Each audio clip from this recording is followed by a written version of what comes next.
안녕하세요, 모공오빠입니다. 저번 영상에서 수압대패 세팅하는 방법에 관해서 얘기했었는데요.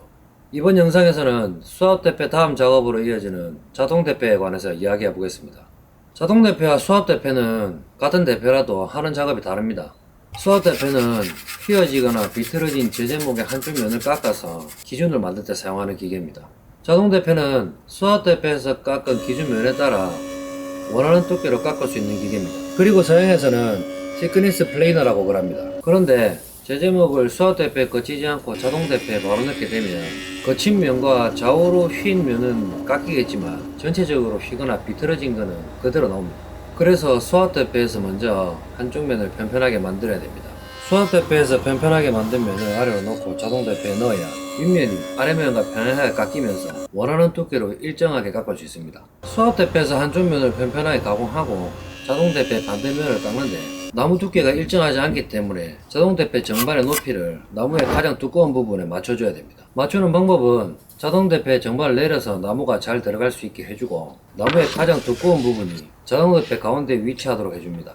그리고 집진기와 자동대패 스위치를 켜고 정반을 천천히 올리면 나무가 들어가게 되는데, 이때 올리는 정반을 멈추고 나무를 빼낸 뒤에 다시 자동대패 정반을 조금 올려서 나무를 넣게 되면 나무의 두꺼운 부분부터 깎이게 됩니다. 나무가 들어간 이유는 자동대패의 구조를 보면 알게 되는데, 자동대패는 수압대패와 달리 대패날이 위에 달려있고 나무를 끌고 들어가는 구조로 되어 있습니다. 나무가 들어가는 방향에서 봤을 때 나무가 처음 부딪히는 것은 안티킥백입니다. 나무 진행 방향 반대로는 빠져나오지 못하도록 되어 있고 나무가 튀어나오는 것을 방지합니다. 인피드 롤러는 롤러 양쪽 끝에 스프링이 있어서 항상 아래로 힘이 향하고 있고 표면이 거칠어서 나무를 누르면서 당겨주는 역할을 합니다. 칩 브레이크는 나무가 깎이면서 생기는 톱밥을 원활하게 배출시키는 역할을 합니다.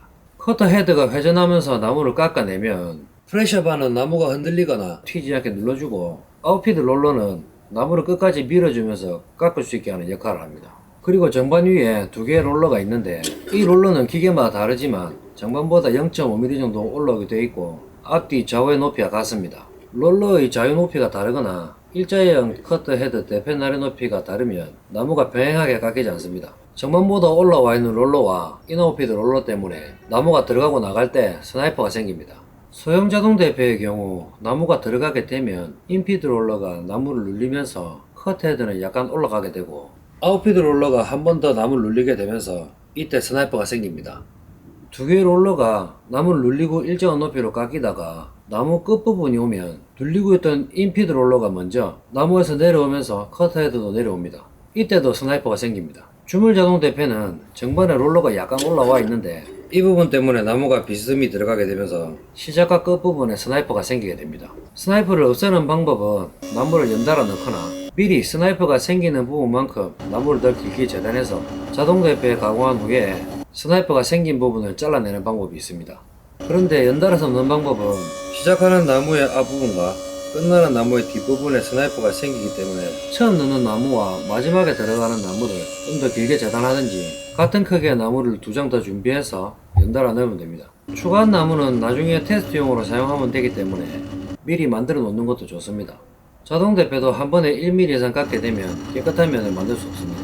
반대로 너무 얇게 깎게 되면 인피드 롤러에 자국이 남게 됩니다. 정반을 올리고 내리는 핸들은 기계마다 다르겠지만 한 바퀴 감으면 약 한 1.5mm 정도 정반이 올라갑니다.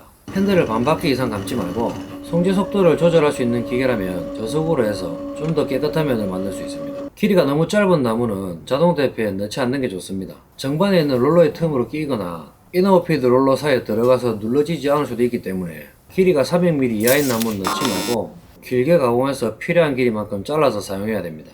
그리고 자동대패에서 엔드그레인이나 나무결의 직각 방향으로 작업하는 경우가 있는데 이렇게 작업하다가 잘못하면 나무가 터지면서 커트헤드에 붙어있는 날이 다 깨질 수도 있습니다.